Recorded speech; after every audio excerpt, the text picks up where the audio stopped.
Car आज हमारे सामने एक बहुत ही दिलचस्प इंजीनियरिंग कंपनी है एडमैक्स सिस्टम्स लिमिटेड। ये कुछ खास तरह की मशीनें बनाती हैं और सिर्फ भारत में ही नहीं बल्कि चीन, इटली, रूस जैसे देशों में भी एक्सपोर्ट करती हैं।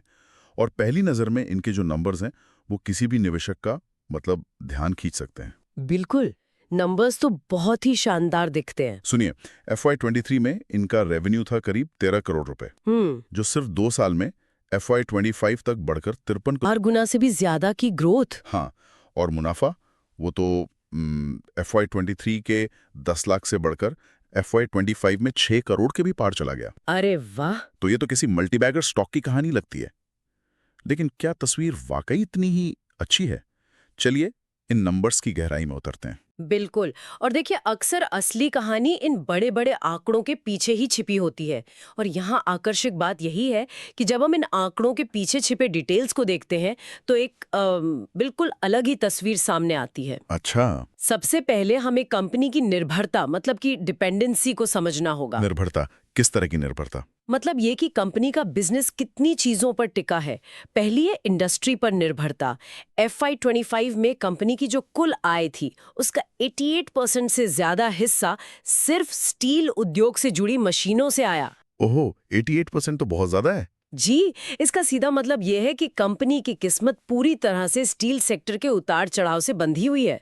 अगर स्टील सेक्टर में तेजी है तो कंपनी भागेगी, लेकिन अगर मंदी आई तो इसका असर सीधे तौर पे पड़ेगा। ठीक है, तो ये स्टील सेक्टर पर एक बड़ा दाव है, ये अपने आप में एक रिस्क है। लेकिन अगर कोई निवेशक स्टील के भविष्य को लेकर बुलिश है तो शायद उसे ये ठीक लगे। लेकिन मुझे लग रहा है कि कहानी में इससे भी बड़ा कोई मोड़ है। आपने सही पकड़ा। असली चौंकाने वाली बात है ग्राहक पर निर्भरता।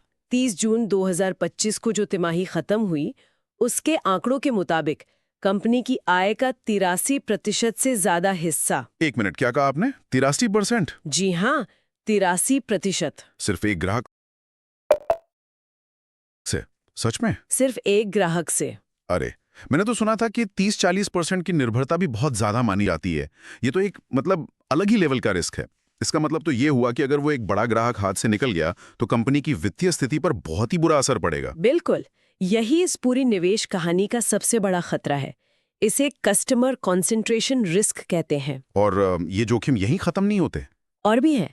हाँ, कंपनी के रेवेन्यू का लगभग 70 से 73% हिस्सा कच्चे माल मतलब रॉ मटेरियल की खरीद पर खर्च होता है। और उनके पास अपने सप्लायर्स के साथ कोई लंबी अवधि के समझौते भी नहीं है। अच्छा, तो मतलब ये हुआ कि अगर स्टील या किसी दूसरे कच्चे माल की कीमतें अंतर्राष्ट्रीय बाजार में बढ़ गईं तो इनका मुनाफा सीधे सीधे कम हो जाएगा। सही पकड़ा। क्योंकि ये बढ़ी हुई लागत तुरंत अपने उस एक बड़े ग्राहक पर तो नहीं डाल सकते। बिल्कुल नहीं। और इसके अलावा 30 जून 2025 तक कंपनी पर करीब 10.15 करोड़ रुपए का कर्ज भी था। बाप रे। तो अब आप पूरी तस्वीर को जोड़कर देखिए। हम्म। एक ही इंडस्ट्री पर भारी निर्भरता, हम्म। एक ही ग्राहक पर लगभग पूरी तरह से निर्भरता, कच्चे माल की कीमतों का रिस्क और साथ में सिर पर कर्ज। ये सब मिलकर तो एक बहुत नाजुक स्थिति बनाते हैं। तो कुल मिलाकर कहानी ये है कि एक तरफ तो रॉकेट जैसी ग्रोथ है जो हर निवेशक को लुभाएगी, और दूसरी तरफ कुछ ऐसे गंभीर रिस्क हैं जो किसी की समय इस ग्रोथ की हवा निकाल सकते हैं। बिल्कुल। खासकर वो एक ही ग्राहक पर इतनी ज्यादा निर्भरता। अगर हम इसे बड़ी तस्वीर से जोड़कर देखें तो ये एक classic high risk high reward वाला मामला है। यहाँ पर मुख्य सवाल ये उठता है कि क्या कंपनी का मैनेजमेंट इस रिस्क को समझता है और क्या भविष्य में वे अपने कस्टमर्स और प्रोडक्ट्स में विविधता लाने की कोई योजना बना रहे हैं। उनकी असली परीक्षा यही होगी। ये तो बहुत ही दिलचस्प है। तो ये देखते हुए कि कंपनी में ज्यादा मुनाफे की संभावना के साथ साथ जोखिम भी बहुत ज्यादा हैं, अगर कोई निवेशक इस पर नजर रखना चाहे तो उसे अगले कुछ महीनों में कौन सा एक प्रमुख मीट्रिक देखना चाहिए जिससे ये पता चल सके कि कंपनी इन जोखिमों को कम कर रही है या नहीं? बहुत अच्छा सवाल है।